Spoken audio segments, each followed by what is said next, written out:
Joining me now is Kara Frederick, former analyst at Facebook, current director of Heritage Foundation's Tech Policy Center, and Mike Davis, founder and president of the Internet Accountability Project.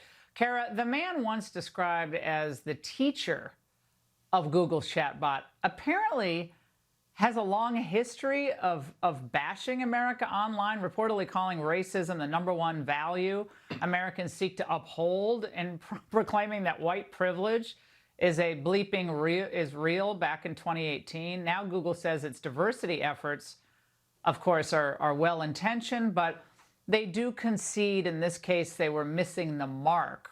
What could this lead to, Kara? A lot, and nothing good. And that's the problem. You know, this is not an accident. Technology is not neutral. It reflects the biases that are implicit in Jack's tweets that you just put up there. When we're creating these systems, you have to understand that these products were likely red teamed. It means that they were workshopped within Google, that these outputs were actually, as Brendan Carr said, laid bare, and Silicon Valley was okay with it. That echo chamber thought that this was just fine. So this rot goes very, very deep. It's systemic. You look at what happens in Gmail. You know, there was that NC State study in 2022 that said the 2020 campaign pitched conservative candidates, 2/3 of them, to spam, while letting the overwhelming majority of leftist candidates go to people's inboxes. YouTube was the king of censorship when it came to COVID, when it came to the 2020 election cycle. Search downranks pro-life results. So this is endemic within Silicon Valley. I lived and worked in the belly of the beast. I've seen it firsthand, and it is not going to stop unless we nip it in the bud right now, unless you clean house at Google.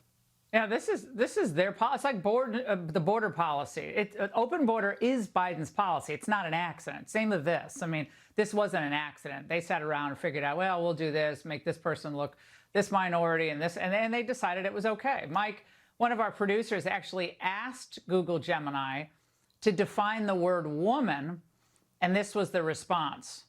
Defining woman is a complex issue with no single universally accepted answer. Traditionally, woman has been defined based on biological sex, referring to individuals with XX chromosomes, female reproductive organs, blah, blah, blah, blah, blah.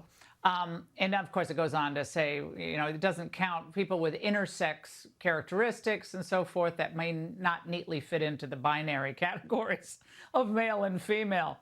Mike, I know you're not surprised. It's funny in a way, but I think Elon Musk is onto something. This is going to be embedded in everything that Google's a part of, YouTube most probably, importantly.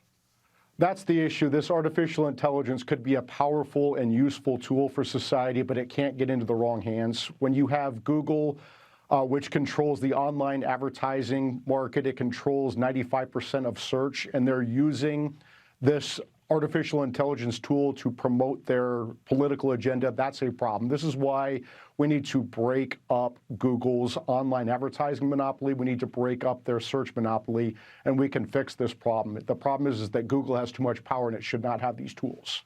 Yeah, I mean, the question is, you know, whether the media are going to actually stand for sanity or do what they usually do. MSNBC is worried about the impact that AI might have on the upcoming elections. Watch this. When you talk to the campaigns, when you talk to this White House, they're extremely concerned about how AI currently and more importantly in the future will impact the way that voters engage in campaigns. It's not just going to impact our elections, it's going to impact every part of culture. Well, Kara, your reaction, I would agree with him. I mean, it is going to have a huge impact. And the question is, does the bot end up being election interference?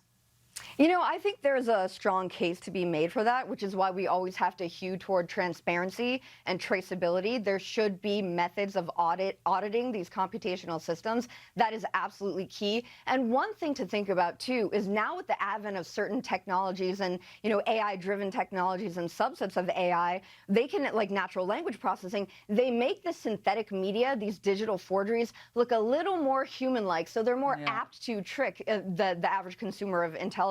But we have to make sure the information environment, which is very ripe for exploitation, is shored up when it comes to transparency. Explainable AI, open source, these certain AI foundation models, that's a good start for letting these, for letting us govern ourselves. Yeah. And Mike, meanwhile, at the Supreme Court today, big oral argument on the question of content moderation. They heard 2 cases. It's going to shape the future, I think, of online discourse. Your reaction to what happened today at the court, Mike?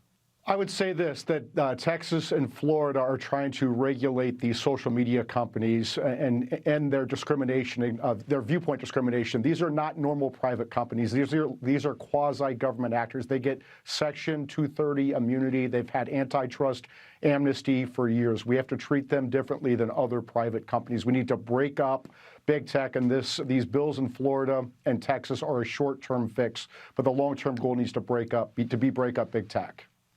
Big is usually bad. So we appreciate both of you. Thank you.